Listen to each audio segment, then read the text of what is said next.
1, 2, 3, come on!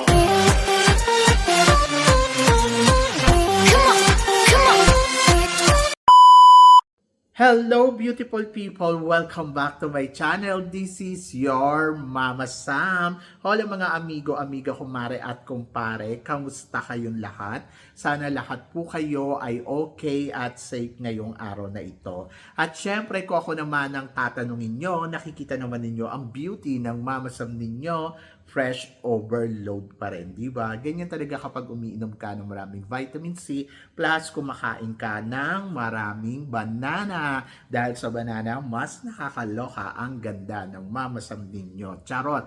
So, kamusta naman kayong lahat? Sana lahat kayo ay okay na okay ngayong araw ng Tuesday. So, happy Tuesday sa atin lahat ng bonggang-bongga. At hindi lang yan, syempre, excited na tayong lahat dahil 4 na tulog na lang.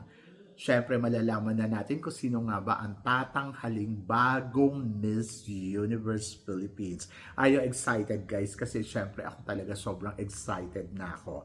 Ayan na. Papunta na tayo sa exciting moment. Pero ito, mas exciting to dahil marami tayong pag-uusapan ngayong araw na to na talaga naman sisiguraduhin kong magtataas ang kilay ninyo ng bonggang-bongga sa mga pag-uusapan natin ngayon.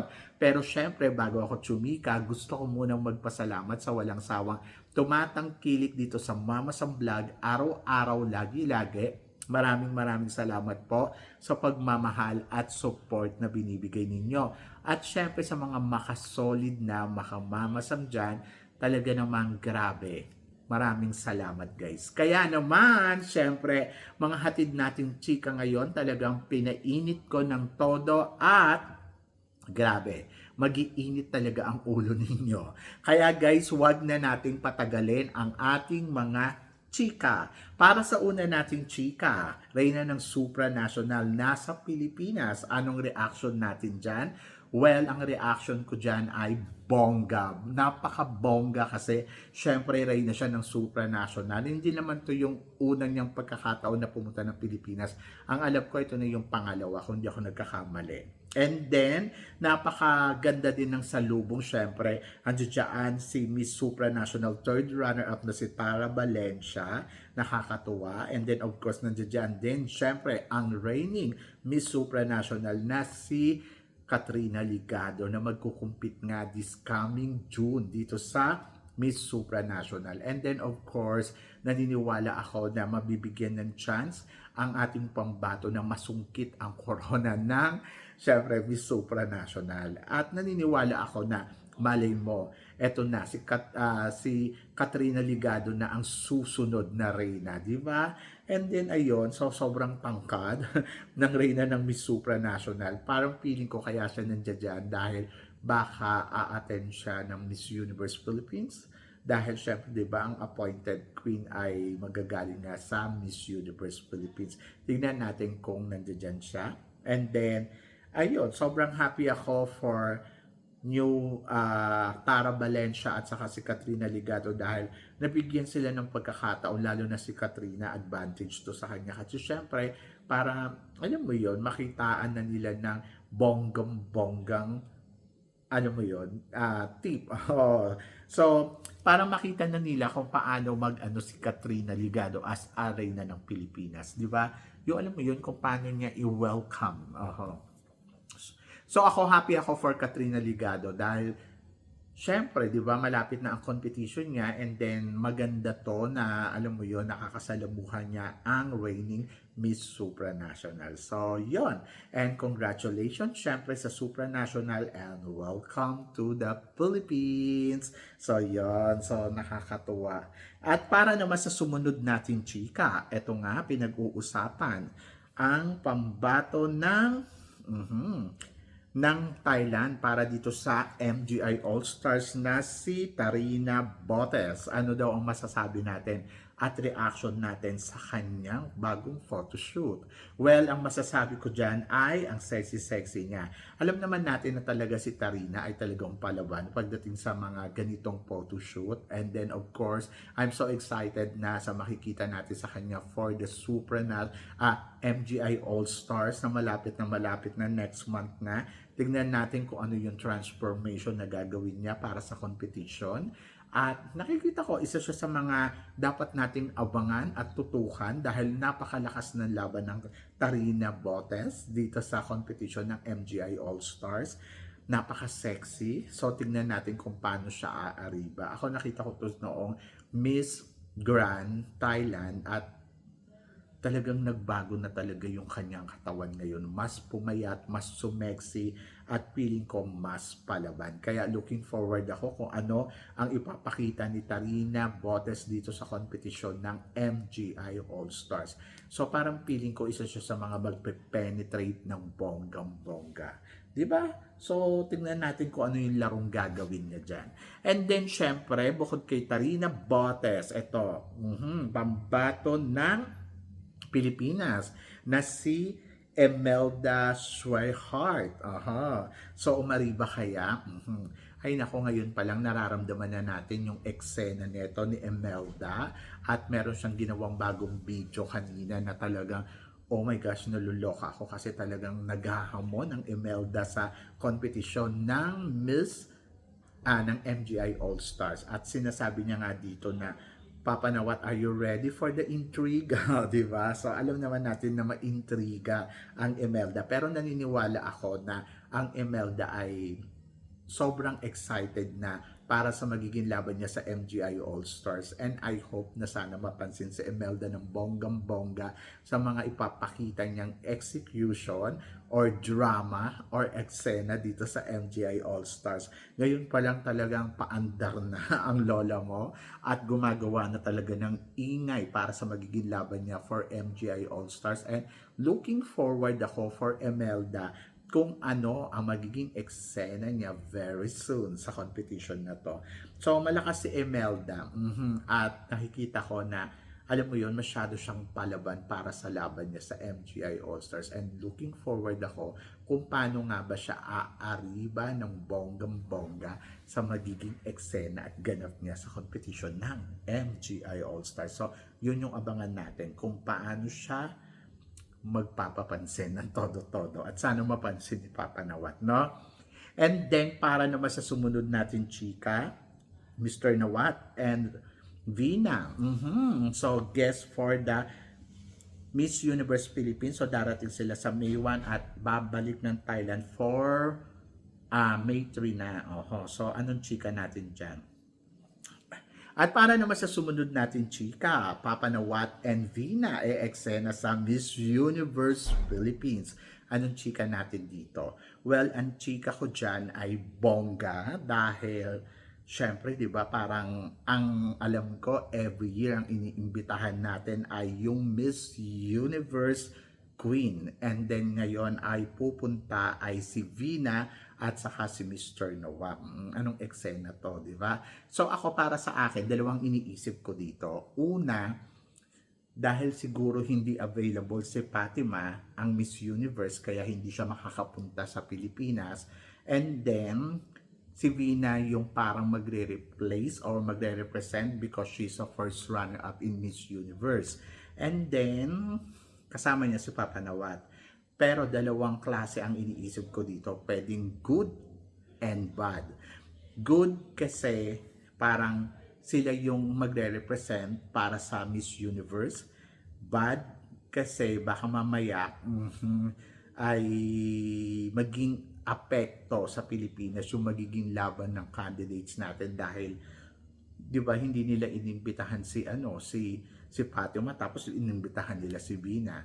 Pero ang nakikita ko nga ditong istorya ay baka hindi available itong si Fatima and then si Vina ang magre-replace na pumunta kasi si Vina is a first runner-up sa Miss Universe. Kaya parang feeling ko kung hindi kaya ni Fatima ay yung runners-up ang pupunta at or pwede din yung mga continental queen, di ba? So mga ganon. So parang feeling ko pinatrabaho kay Vina to. And welcome to the Philippines, Vina. At least, di ba, may experience din ni Vina na kung ano ang pagmamahal na meron ang mga Pinoy, di ba? So yon. So katulad ng kay God Chabel na talagang mahal na mahal ng mga Pinoy, and I hope na sana ma-enjoy ni Vina parang feeling ko naman ngayon pa lang very welcome na dahil sa social media nakita naman natin kung paano yung ingay, di ba, ng pangalan ni Vina. And doon ako masaya. So, bongga yan. Aha. Pero syempre, hindi lang si Vina ang rarampa with Mr. Nawat dahil rarampa with Mr. Nawat, syempre si Emma Tiglao ang Miss Grand para naman sa Macau and Hong Kong. Anong chika natin dito? Well, ang chika ko dyan ay bongga, napaka-winner, napakagaling ng eksena na yan kasi di ba parang syempre natutuwa tayo na ito nga si Emma Tiglao ay aarangkada na rin sa kanyang mga tour for iba't ibang country. And then syempre 'di ba ito yung inaabangan natin, ano ba yung mga ganap, at least this time ayan na nakikita na natin na umeeksena na ng bonggang-bongga. Congratulations, di ba? So yun, sa sunod-sunod na yan for sure. Looking forward ako kung ano pa magiging eksena niya at kung ano pa yung magiging ganap. And then of course, para na masusunod natin chika, syempre Roxy. Malakas ba ang laban sa Miss Universe Philippines? Nung mga nakaraang araw, napansin natin na parang si Roxy ang hindi sa napasama doon sa tawag dito sa Misamis Oriental sa swimsuit competition. And then of course marami nagsasabing ako mahina ang laban ni Roxy. Pero doon lang naman yun. Naniniwala naman ako yung execution ni Roxy ay talagang pinag-iigihan niya ng bonggang-bongga at naniniwala ako na may ibubuga pa ang Roxy pagdating sa final. So malapit na nga ang coronation night ng Miss Universe Philippines. And then I think si Roxy ang isa sa mga nakikita ko ng malakas na kandidata na pwede talagang makarating sa dulo. So don't underestimate yung kakayahan ni Roxy dahil si Roxy ay isa sa mga pasabog, eksena at alam kong lalaban ng bonggang-bongga sa competition na to. At naniniwala ako na malakas ang magiging laban niya dito at ibibigay niya ang lahat ng kanyang makakaya for sure, di ba? So, hintayin lang natin kung paano kakabog ang Roxy at kung paano magpapakitang gilas sa competition ng Miss Universe Philippines. So, may laban pa rin yan.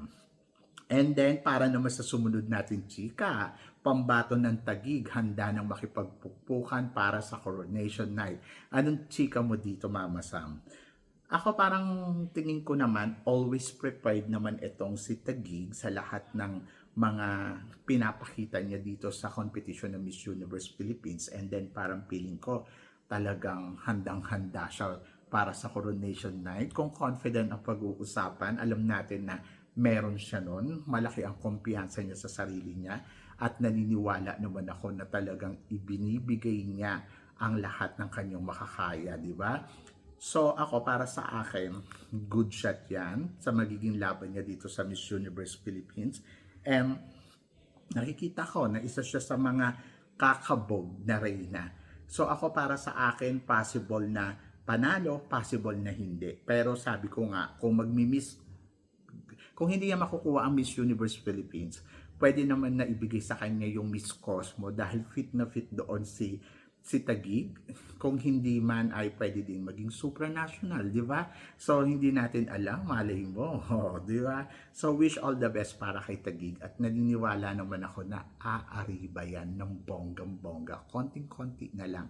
Malalaman na natin kung ano nga ba ang mararating ni Taguig dito sa competition ng Miss Universe Philippines.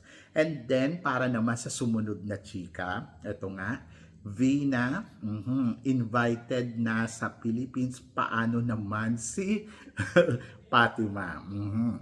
Actually, naririnig natin na si Fatima ay pupunta ng Pilipinas. Pero kasi parang feeling ko busy si Fatima sa pagpupromote ng Miss Universe. Kasi diba sa Puerto Rico nga gagawin yung Miss Universe. And then parang feeling ko ang dami niyang activity or pinupuntahan na bansa sa Latin America. And then I think si Vina naman parang available. Kaya parang feeling ko ang Miss Universe organization, ang pinapunta nila ay si Vina. So hindi ko alam yung eksakto na plano ng Miss Universe o kung eto bang si Fatima ay susulpot sa Pilipinas o hindi. Pero parang feeling ko, since na nandyan na nga si Vina, parang feeling ko, ito ang pinapunta ng Miss Universe organization. And then, let's see kung ano nga ba ang bagong update dito. Para sa akin, okay lang din naman na hindi pumunta si Fatima sa Pilipinas kasi, di ba, ang daming may ayaw sa kanya. Obviously naman na ayaw ng mga Pilipino kay Fatima at then hindi sila excited na makita si Fatima. Kaya parang feeling ko, hindi talaga siya pupunta ng Pilipinas. Kaya si Vina ang pupunta kasi parang feeling ko, ang mga Pilipino alam nila na gustong gusto natin si Vina. Kaya yun ang pinapunta ng Miss Universe organization. Tingin ko lang hindi ito confirm but I think. So, yun. So, tignan natin kung ano ang mangyayari and then tignan natin na kung ano ang magiging eksena ni Fatima, di ba? So, good luck and wish all the best. And then, para naman sa sumunod natin, chika, sino ang dark horse candidate na possible na makasungkit ng corona ng Miss Universe Philippines? Sa mga dark horse candidate, I think, isa sa mga nakikita ko si Laguna. Pwede si Laguna, pwede din si Negros Occidental, at pwede din naman talaga si Tacloban. So sila yung mga tinitignan natin. Tapos i-consider din natin si Muntinlupa kasi si Muntinlupa medyo malakas din talaga ang laban in terms of communication skills. Pero maliit nung tsansa ng mga baguhan, parang feeling ko mas malaki pa rin talaga yung chance ng mga front runner para sa corona ng Miss Universe Philippines ngayong taon na to. And then, of course, para sa sumunod natin, chika, Pampanga at La Union, sila kaya ang possible na mag-last two standing dito sa competition ng Miss Universe Philippines. To be honest, nakikita ko yes. Sila yung possible na pwede mag-last two standing sa competition na to, pero depende sa magiging laro ni Pampanga, depende sa magiging laro ni La Union. Almost talaga closer kasi kung titignan mo maganda naman talaga din si Pampanga at umaabot si Pampanga sa top 5 and then ganun din sila Union na talagang alam naman natin na sila Union talaga yung nakikita natin, but very soon malalaman na natin yan kung eto nga ba si Pampanga ay isa sa mga napipisil na organization na manalo ng Miss Universe Philippines and then kung sila Union nga ba ang makakapag-uwi ng corona. But for now, possible na mangyari talaga na manalo itong si Pampanga dito sa competition at possible din naman manalo itong sila Union dito sa competition. Kung hindi man, pwedeng iba at hindi pa natin nababanggit, pwedeng si Nicole, pwedeng si Taguig, pwede si Cebu Province, and pwede din si Baguio. So, malalaman natin yan. At kahit yung mga baguhan, pwede din silang makapag-uwi ng corona ng Miss Universe Philippines. And wish all the best para kay Pampanga at saka kay La Union. So, yon. So, guys, ano guys ang masasabi ninyo dito sa mga pinag-uusapan natin ngayon? So, please comment below para at least malaman ko naman kung ano naman ang chika mo dito sa mga tinatalakay natin. Syempre, maraming salamat po sa inyo lahat sa love and support. Sa mga hindi pa nakaka-follow at nakaka-subscribe, please don't forget to click like and subscribe my channel at i-click nyo na rin po ang notification bell to more updated syempre sa aking mga chika. Sabi ng ganon, always keep smiling and laban lang. So guys, hanggang dito na lang, hanggang sa muli nating chikahan. Paalam! Thank you guys!